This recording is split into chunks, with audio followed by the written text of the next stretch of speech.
So we have Christina, Shaul, and Lauren, and a little one whose name I don't know yet, but 3.5 of you guys. Yeah, so we have an opportunity to engage on what is exceptionally it's challenging, it's difficult, it's complex. I think it's important, and I think it's resonant beyond itself.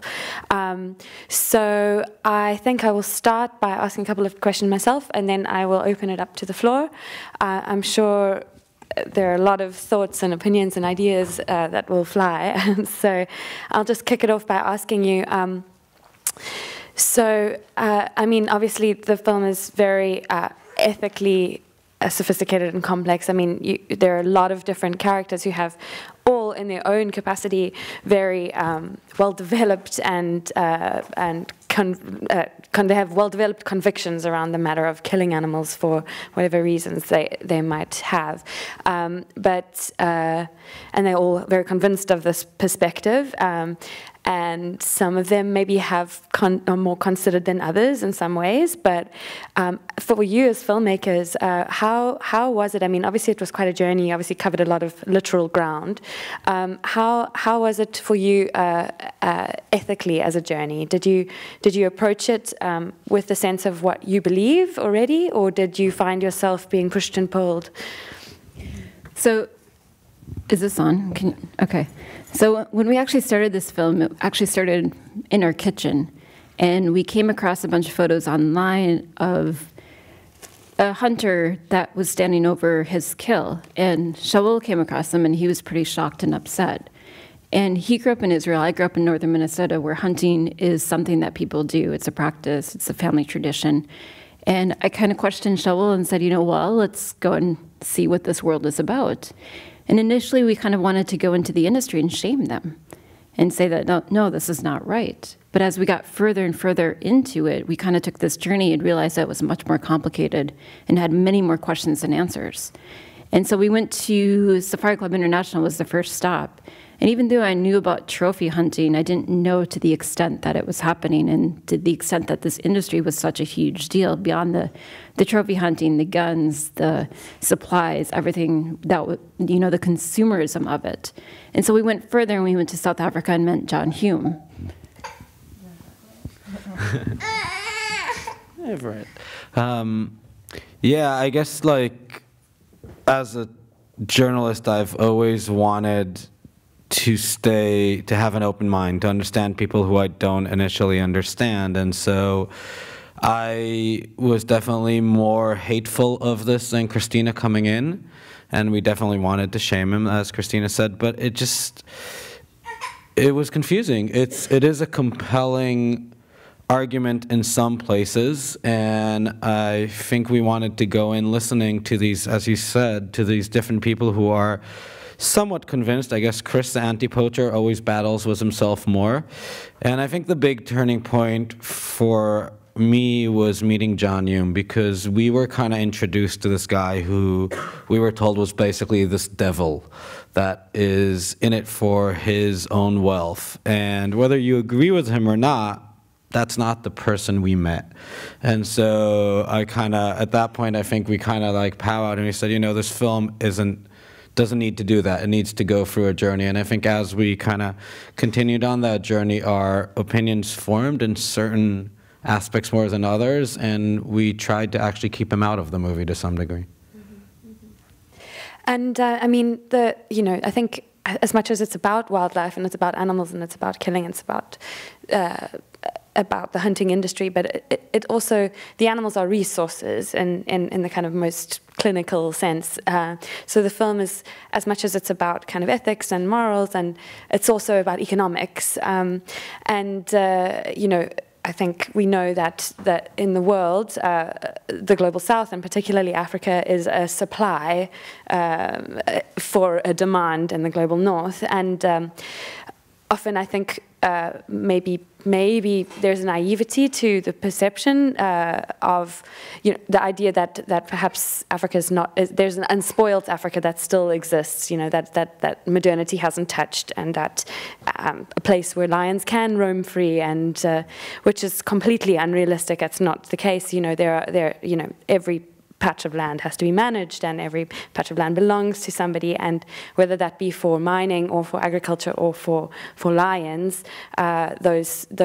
the management of those spaces requires investment, essentially, as well. And I think, so I'm interested in how you kind of consider this as kind of more resonant beyond just the wildlife industry. It seems to me like it is also a comment on kind of the flows of resources in the world today. Yeah. Yeah, it's definitely all true, and it's I think something we didn't know as much. You're from South Africa, so that resonates more. But yeah, we sit in the West and we think about lions and elephants as these beautiful, majestic creatures, which they are, but it's not how the guys on the ground see them, and it's not what it takes to actually keep them there. So tourism is a great tool to keep them there, but it works for 2 to 4% of the land in Africa, where these couple of spots where we can make money from bringing tourists and thus protect and manage that ground. What about everything else? And I do think it is realistic, and we all say we don't want to kill animals, but we all have leather shoes. I ate a burger. And I don't think that the cows and pigs we grow in the West live better than some of the animals hunted. So all of that started coming into play for someone who came from, how can you be sorry but such an asshole to want to go kill an animal and have fun with it? And it's not my cup of tea, but we started looking at it as, okay, maybe they are that, but can we use it? Where does it work? Where are they just saying it and using it and overhunting? And there's definitely examples of both. But this broad notion of this is wrong flew away with the understanding that in order to manage, it takes money. And there has to be a way to present the locals with value for them to say, hey, I'm fine with living with a lion here, because they don't like it. They don't see it at all the way we see it. And I think it's a very crucial point. And how was it just personally being around so much death? I think actually the hardest hunt for both of us was definitely the elephant hunt. You know, you have these majestic creatures, and neither of us had seen a lot of these animals in the wild or, you know, on ranches at all. And so to be there for that was definitely challenging. It challenged your perspective on the hunter and the character that you had been following, and it challenges all of that. So that was quite a challenging one. And also I think for me it was because I didn't realize the process of what would happen when the elephant was shot, and it would take a while, and all of these things that just are part of it. And so that was quite... Yeah, it was very hard to stay not angry at Philip. And it's sad in a weird way, different. I've covered personally a lot of death, a lot of conflict in my career. And I felt that this was uniquely emotionally different. The elephant was just there. He wasn't involved in anything. It's kind of a weird description, but so you feel more enraged in a weird way towards it. It's kind of a weird victim. So I'm going to open it up to the floor. Could we show hands in order to... yeah, we'll start down here, and then we'll go to there, but we'll start here. Hi, thank you for a great film. I mean, it raised all of the questions that you wanted to see addressed, and it was very complex. However, there is something, and I don't know whether this was a choice or you never even thought about it, but isn't there a more fundamental question here, or whether or not we as humans have a right to even decide whether these pieces should be alive or not? I mean, isn't there a more philosophical question of, have we reached a point where we really should just disappear because we are really not able to maintain what, and I don't believe in God, so it's not what was given to us, but we are part of an ecosystem, and if we don't address it eventually, and we see it already, we're going to find ourselves in a lot of trouble. I mean, it's their extinction is our extinction eventually.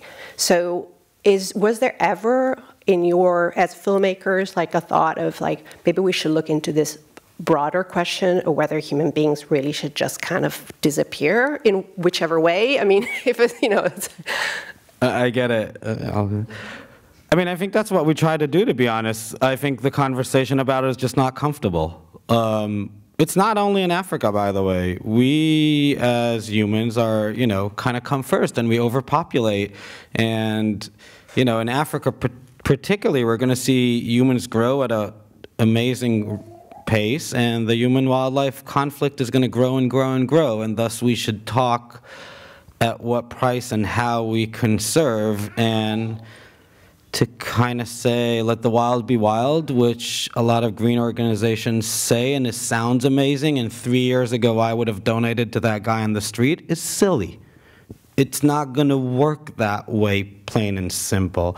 So we did try and kind of, in the film, ask you, and that's definitely the conversation we're trying to start, to look at this as a philosophic way, and as Sarah pointed out, to say, you know, this is going to cost money, it's going to cost effort, it's going to cost education, and there's, you know, it's a complicated issue. If we have less demand as humans to want to use rhino horn or to hang something on in your house in Texas, essentially it's good, but at the end of the day, you still need to find a way to conserve these animals, and it's quite complex, and I think we tend to shut our eyes to that and not want to think about it and not look at the way we also farm animals, which is something we didn't go into.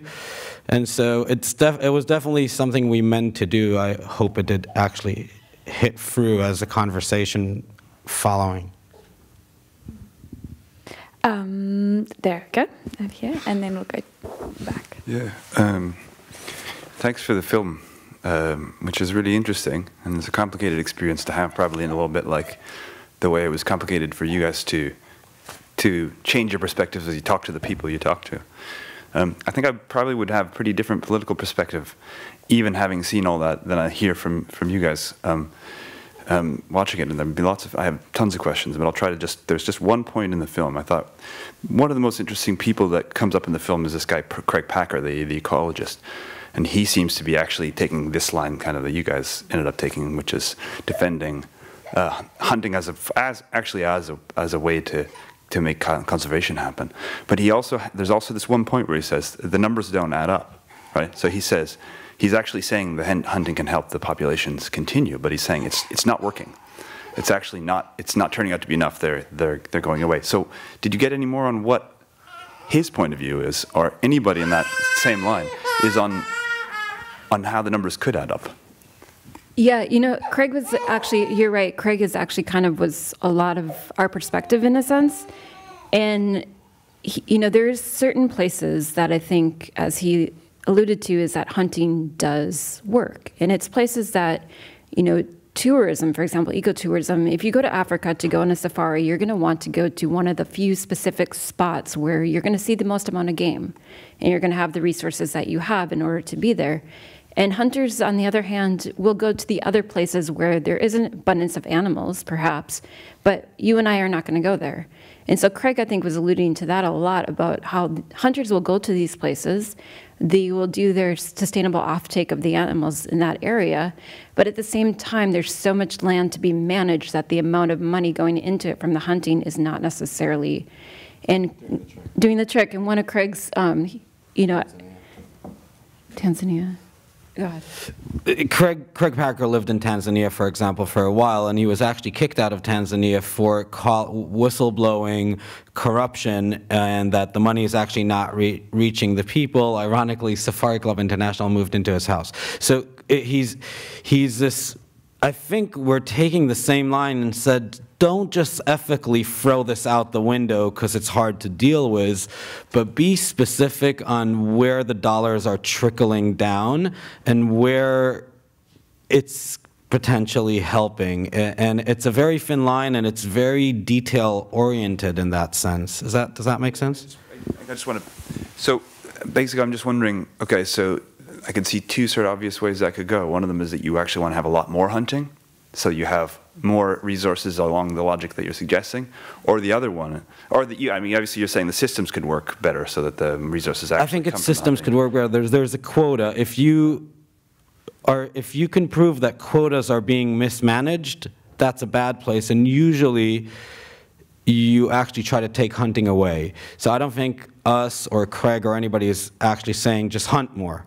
Yep. We're saying, you know, so for example, Fish and Wildlife in the US, when it talks about bans of elephants and lions, what it does is it goes into certain countries like Namibia and says,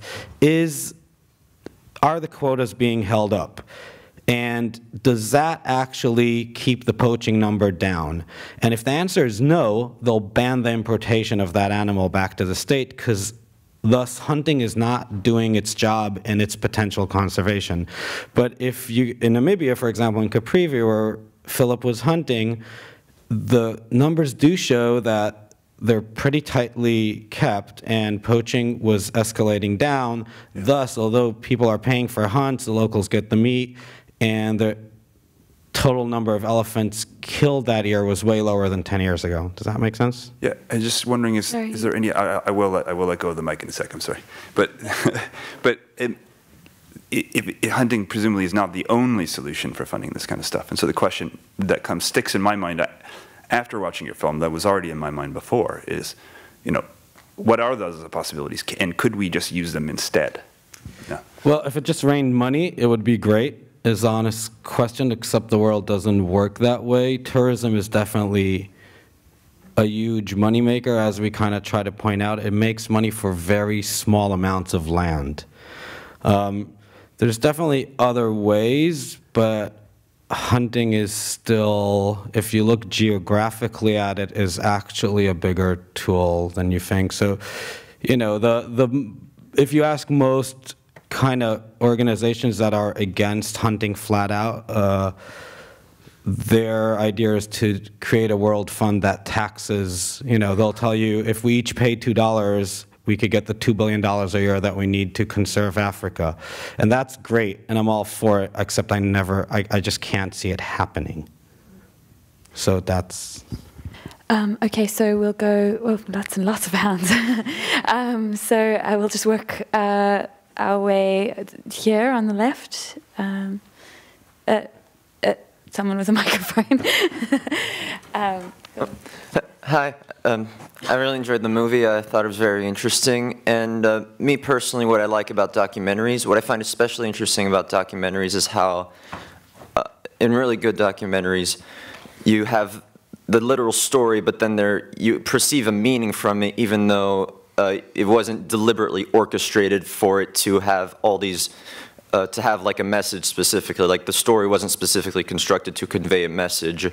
And for me, I thought that this film did have a strong message outside the literal message of, you know, about hunting and killing and that sort of thing. Like I thought this was a very interesting exploration about gray morality and pragmatism and that sort of thing. And I was just wondering at what point the message and theme of the movie emerged while trying to put this together. Like, was it in editing, was it while you were filming, or was it while researching? I'm just curious. Great question. And I think it was a little bit of both. I think it really started, you know, initially with our journey and how our minds were kind of going through this entire thing and feeling and not really sure which direction we were going individually or collectively.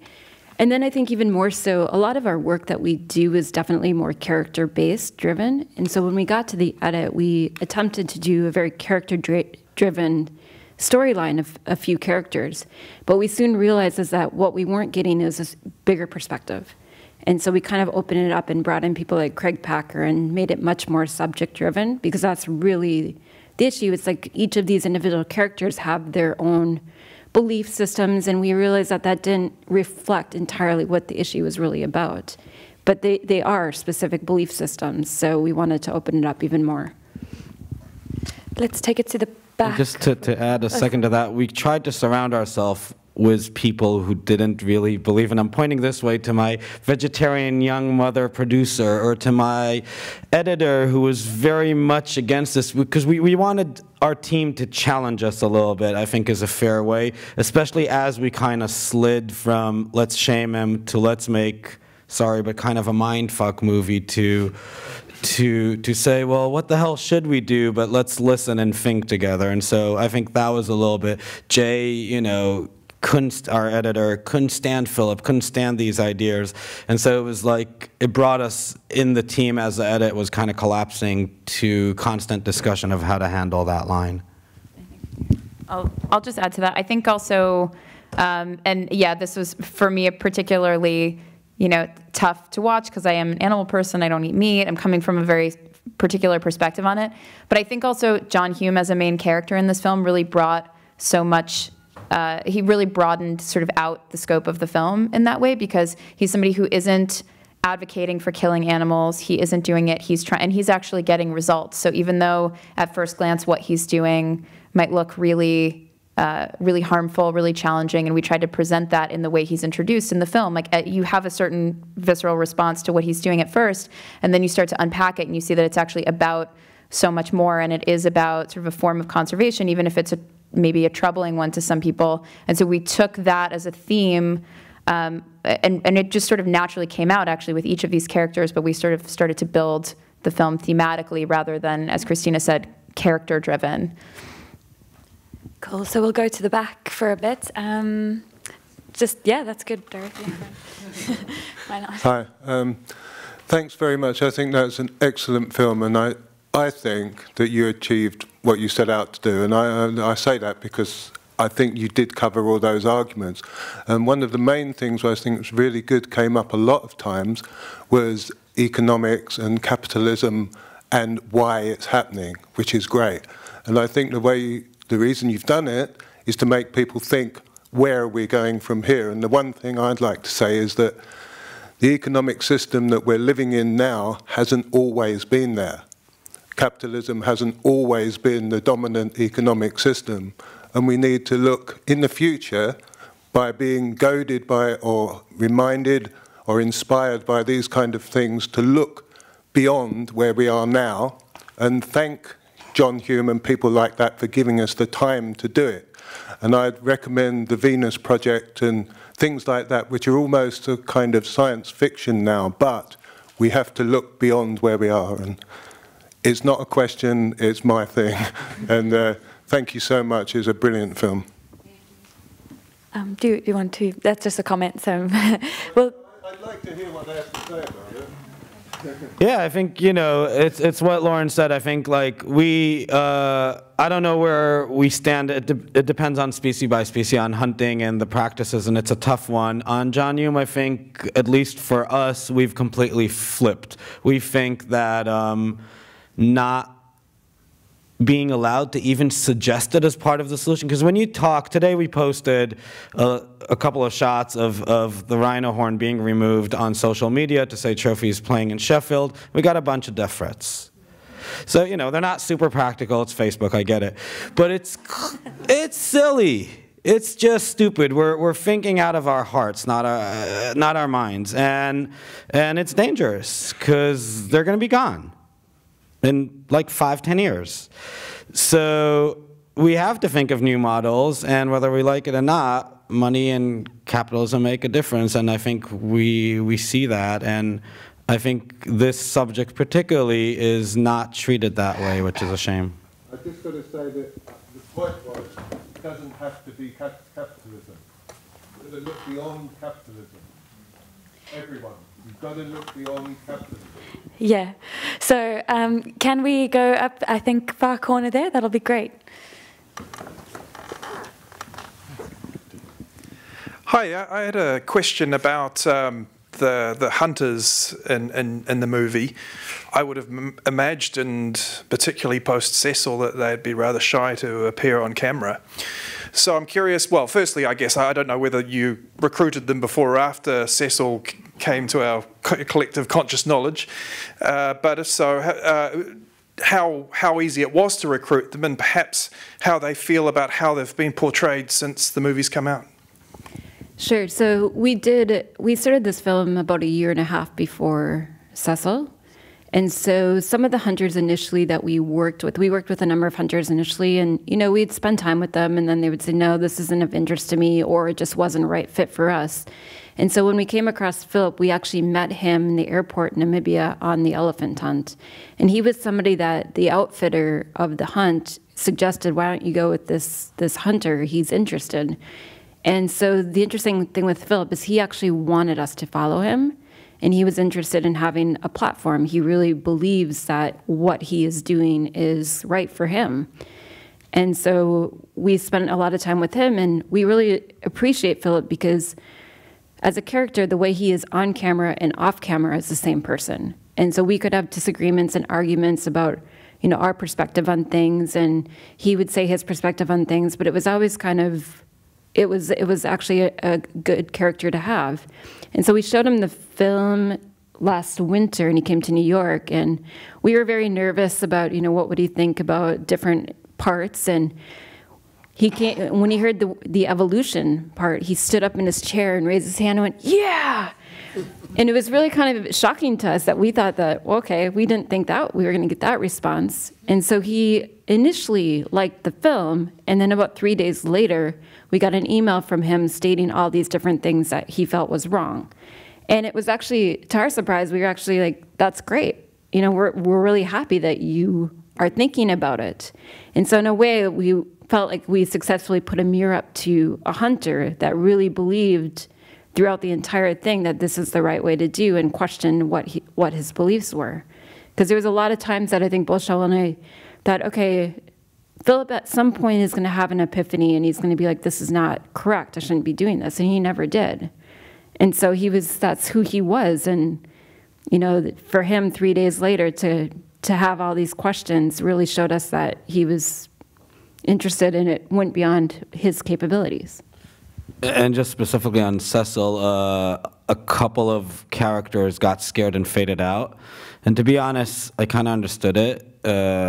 You know, he got death threats, his business got closed down. Philip doubled down when he heard, he's like, "Did you hear about Cecil? Guys, we gotta do this movie." So his reaction was completely opposite, which was good for us because we were kind of starting to be invested in him, but it definitely made people in the industry more scared, and it kind of trickled some avenues that we were looking into got closed access-wise.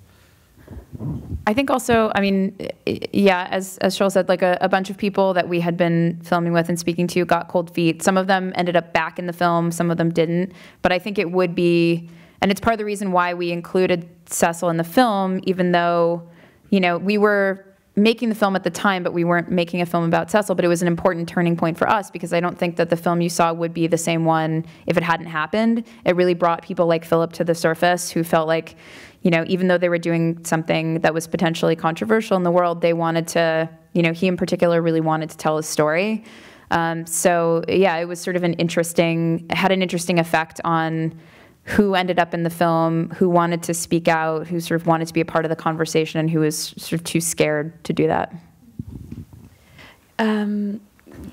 There was a lady just next to you who was going to ask a question. The question's already been answered. Okay, well, there you go. Let's come back down to the front here, well, to the halfway down the aisle. There we go. Thank you. So I was curious to know why you decided not to include so many Indigenous community members' voices. So I know they were sort of victimized by the animals a little bit, but also villainized as poachers, and I would have loved to hear more from them about, you know, both sides of the issues going on. You know, I think it's hard. It's such a broad subject. We kind of looked. We were hoping the anti-poacher would be, because there's a lot of locals, and then we ran into Chris, and he was just too good not to do it because we just kind of wanted an Indigenous. We try to get their perspective, but yeah, to be honest, we kind of looked for the right character, and it wasn't an obvious fit, and we didn't want to force it, is a very blunt, honest answer. So let's take one more, and then I think we'll start to wrap it up there. Here we can come back down right to the front. We'll take two more because I did mean. Sorry. I'm wondering what's happened to John's farm. Has he managed to raise money from selling anything? So actually, it just not long ago that he's won the court case, and he's going to do the first public auction towards the end of August, and he is going to try and sell enough horn to get this very militarized styled radar that's going to cost about $2 million US, because he basically believes that will give him ultimate security and no one can poach his rhinos. So we're going to go down and keep tracking this story to see. It's also really interesting, you know, all these talks about how much it's worth are all estimations, and, you know, when you push something to underground, you don't really know, a bit like drugs. And so we're very curious to see what will really happen now that it's legal on the first public sale, and see if he can really use that money to A, secure his rhinos, and B, enlarge the operation, which I think he will, but seeing is believing. Thank you. Well, that's slightly depressing, given that we all know what happened to ivory when the ban was lifted on ivory sales. But anyway, thank you for the film, because it's a really important subject. And my question was actually, I agree that John Hume is a really interesting character, and does kind of throw all your preconceptions into relief in some way. But does he ever talk about the difference between captive farmed rhinos and the real thing? The concept of wildness as a valued idea and reality in its own right? Yes, and by your question, I feel a little bit ashamed we didn't cut it into the film. So he talks about it all the time. He talks about how his rhinos would actually be ready to be released very easily. He is against, you know, elephants don't have this solution. We can't. They're a bulldozer. Nobody could farm them. They take 8 years, and you can't cut off their horns or their tusks. So, and he definitely, part of John's kind of solution strategy says, A, tax me and use that money for anti-poaching. B, if you create a model that for every couple of rhinos I breed, I could put one in the wild, but show me you could protect them in Kruger. And he is also, in debates and certain stuff, has offered for people to buy rhinos off him for release. So it's still, I guess, a capitalistic model. But at the end of the day, he is trying to find a lot of ways. And the last mention of that, and probably his biggest push, is give rhinos to poaching, to communities where they're rich of poachers, because they would never kill it if we teach them to harvest it. So he's so that's not putting them back into the wild exactly, but he has all these ideas of the species at large, and partially it's to put him back in the wild. It's just, yeah, And just a note too, right now rhinos can't exist in the wild. They're going to be killed. Yeah, but lions could, and lots of other animals could. Well, yeah, but specifically on the rhino, they're losing 3 a day in Kruger Park. There's only 20,000+ some left. So you do the math, and it's 1,500 a year. 10 years, they're gone. And lions and different animals, yes, there's very, very different issue. But the rhino specifically, you know, there is a chance for it to survive if you do farm it, and you get the numbers up, you get the population up. You change the, you know, it's not, I don't think it's the end-all be-all solution, but I think it's a solution that nobody has really tried yet on a large scale, and everything else is just not working. So if you don't try it, we don't know. Thank you so much. Yeah. Do you want to respond? Anyone? Was that? Sure, I'll just say one quick thing. Yeah, I just, Shaul kind of touched on this, but there's a great line that is not in the film, but John talks about how, you know, at the present, his animals can't be wild, but really his ultimate goal is for the rhino to be wild in, you know, 30, 40 years, something like that, when it's safe for them to be out in the wild. And I think it's important to know that it's, you know, he's doing this obviously to support a business, but he really is interested in growing the numbers, and that the world will at that point be safe enough for them to be in the wild. So it is very much part of what he's after in the long run. Great. Thank you, all three of you, for a really beautiful and complex film.